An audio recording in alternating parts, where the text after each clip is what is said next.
For diabetics, sometimes planning a party can be a little challenging. You need to prepare dishes that everyone will enjoy, but will also keep your sugar levels in check.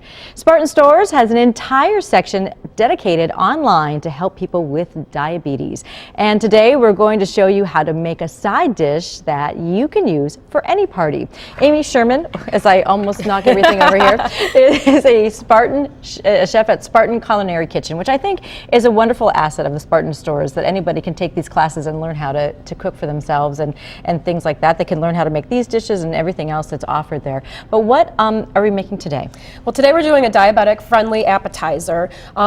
A lot of people have tried hummus, I know, and it's a really popular appetizer, but a lot of times it has hidden fats in it. Yeah. It might have corn syrup in it, you never know it. So this is kind of a version of hummus in a sense, but it has a totally different flavor profile. So it's a white bean, a cannellini bean, roasted garlic and rosemary dip.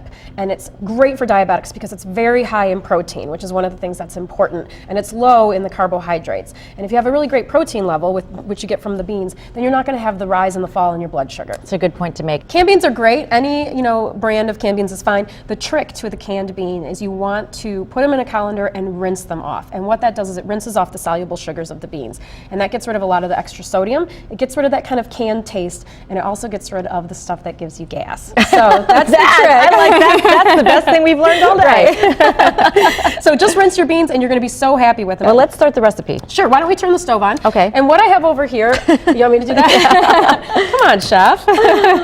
So this is there's a lot of great things about this recipe, and one of the things that I really love to do is I love to take garlic cloves, and garlic is something that's so good for your heart. It's such a heart-healthy thing. Okay. So we're going to just let that cook for a minute. It also has some rosemary in it, and that's essentially infusing the olive oil. And remember that extra virgin olive oil is delicious and it's great for your heart. But you still have to be careful about servings and using too much of it. Absolutely. It does have fat, but it is a good fat. So that's an okay fat to incorporate. So we have our canned beans here that we already rinsed and got rid of all those icky soluble sugars. So those are all set. And then we're also going to add some toasted sliced almonds. That's interesting. Yeah, it adds a great nutty flavor, Okay. but it also has a lot of folic acid, vitamin E, more fiber. And then we have a lemon. Now, have you ever seen one of these? Yes, a zester. Yes, this is called a rasp, and we love to use this in the culinary classroom because zest is a freebie. There's no fat in it. So you can add it to stuff without feeling guilty at all, and it's going to add tons and tons of lemon flavor. And then we're going to add, you can smell the garlic now? Yeah. And the rosemary. And then we're going to add just a little bit of the lemon juice. And this is lemon juice. A lot of times you can add lemon juice because it's an acid, and you won't need to add quite as much salt. And so it can help you cut down on the salt intake. So we are going to add a little bit of salt and a little bit of pepper. And then if you want to turn that off, okay. And the key here is that we're not going to add all the oil, but all of this oil can be used for like a salad dressing or to saute chicken with. You don't want to waste it. Don't waste it. So just throw it back in your fridge, and it's going to have this incredible garlic and rosemary flavor already infused in it that people spend big bucks to buy at the store, and here we just made it ourselves. Okay. And then we're just going to grind this up. Now, if you don't have a food processor like this, you certainly could make this in your blender. You could even use a handheld potato masher and just mash it up.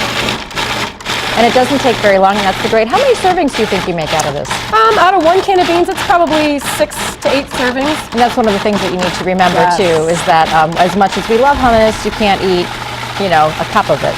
You don't want to eat a cup of it, but this one is so low in fat that you could eat a cup of it probably. And it doesn't take very long. We've got the recipe online. It smells wonderful. It looks wonderful. I love the alternative with the beans. Thank you so much for coming, Amy, and reminding us about these great classes that we can take. If you would like a copy of this recipe, log on to wzzm13.com and click on Healthy You. Up next, we'll answer your questions about controlling a weak bladder in today's Just Ask.